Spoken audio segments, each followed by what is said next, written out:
Mesdames et messieurs, l'affrontement continue au sommet du pouvoir américain. Donald Trump contre Elon Musk.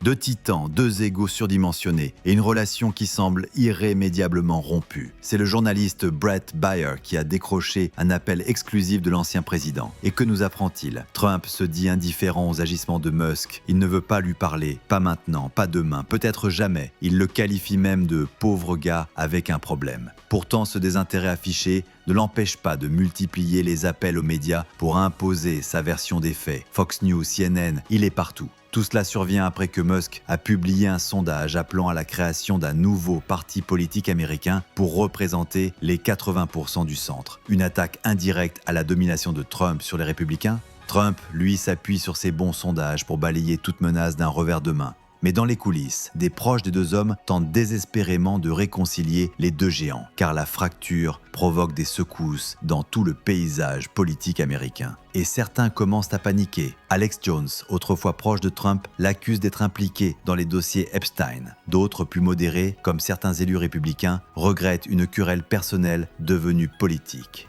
Et au milieu de ce tumulte, un point essentiel ressort. Trump veut parler d'économie, pas de Musk. Il veut imposer le sujet du jour. Essence, emploi, inflation, l'obsession de contrôler le récit, toujours. Mais derrière cette façade d'assurance, difficile de ne pas voir un Donald Trump blessé dans son orgueil. Car si vraiment il s'en fichait, pourquoi autant de déclarations, autant d'appels, autant d'acharnement? L'ancien président semble jouer une pièce de théâtre bien rodée. Je ne m'en soucie pas, mais regardez-moi bien pendant que je vous le dis. La vérité, c'est que ce conflit entre deux figures majeures, l'un tenant les clés de l'opinion conservatrice, l'autre les algorithmes qui façonnent notre monde numérique, pourrait bien redéfinir la politique américaine des prochaines années. Alors restez connectés à World News, car si vous pensiez que le pire était passé, détrompez-vous. La chute n'a peut-être même pas encore commencé.